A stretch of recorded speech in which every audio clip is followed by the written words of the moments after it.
Shalom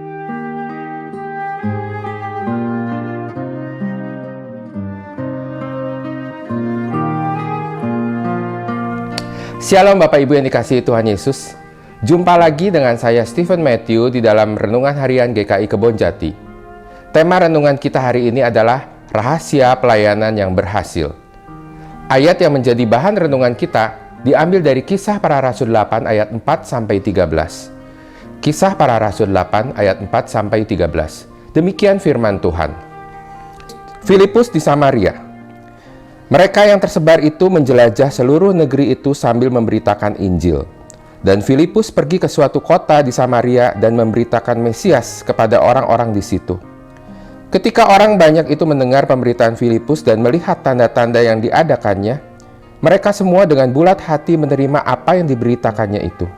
Sebab dari banyak orang yang kerasukan roh jahat, keluarlah roh-roh itu sambil berseru dengan suara keras. Dan banyak juga orang lumpuh dan orang timpang yang disembuhkan. Maka sangatlah besar sukacita dalam kota itu.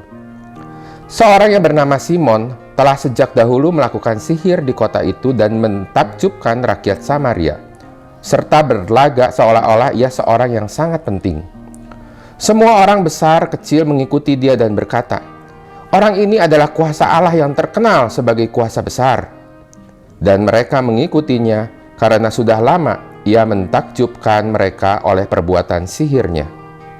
Tetapi sekarang mereka percaya kepada Filipus yang memberitakan Injil tentang kerajaan Allah dan tentang nama Yesus Kristus. Dan mereka memberi diri mereka dibaptis, baik laki-laki maupun perempuan. Simon sendiri juga menjadi percaya, dan sesudah dibaptis, ia senantiasa bersama-sama dengan Filipus dan takjub ketika ia melihat tanda-tanda dan mujizat-mujizat besar yang terjadi. Ayat yang kita baca menceritakan tentang pelayanan Filipus di Samaria. Konteks dari ayat yang baru saja kita baca sebetulnya diceritakan di pasal 7 ayat 54 sampai pasal 8 ayat 3. Pada waktu itu, Stefanus mati dibunuh. Dan setelahnya dimulailah penganiayaan yang hebat terhadap jemaat di Yerusalem.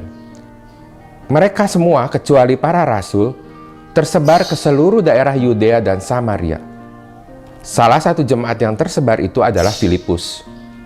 Dalam Kisah Para Rasul 6 ayat 5 dinyatakan bahwa Filipus dan Stefanus termasuk ke dalam 7 diaken yang diangkat oleh ke-12 rasul untuk melakukan pelayanan meja.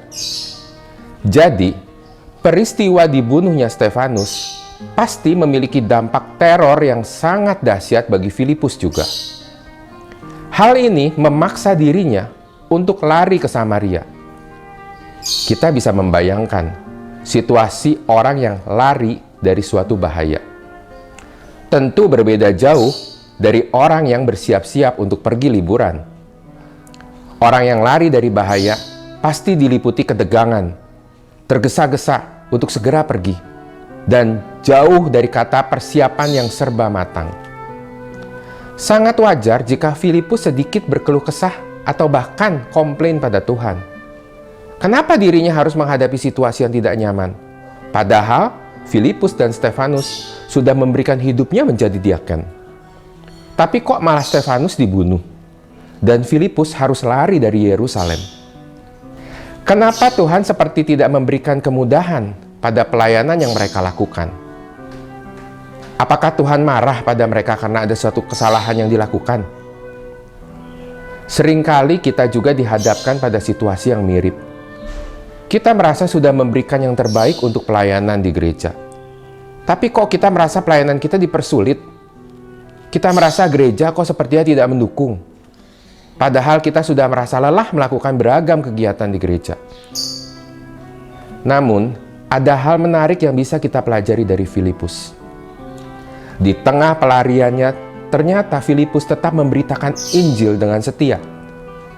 Dan rupanya Tuhan memberkati pelayanan Filipus dengan tanda-tanda yang diadakannya. Penuaian jiwa-jiwa pun terjadi.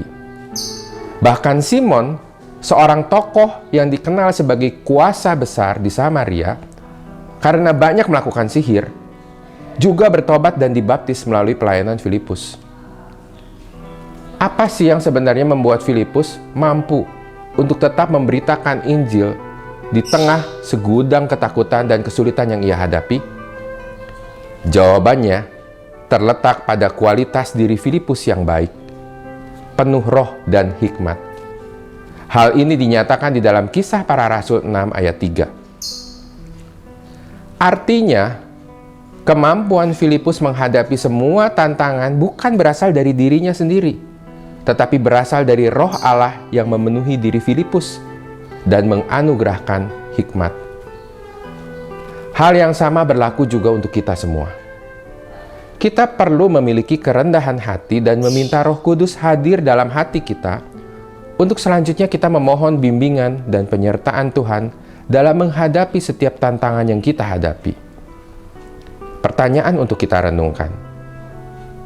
Bagaimana sikap kita di saat menghadapi situasi yang tidak nyaman dalam kehidupan kita atau dalam pelayanan di gereja? Kecewa dan mundur dari pelayanan? Atau kita mau mencari kehendak Tuhan dan taat pada kehendaknya, walaupun situasinya tidak nyaman untuk kita?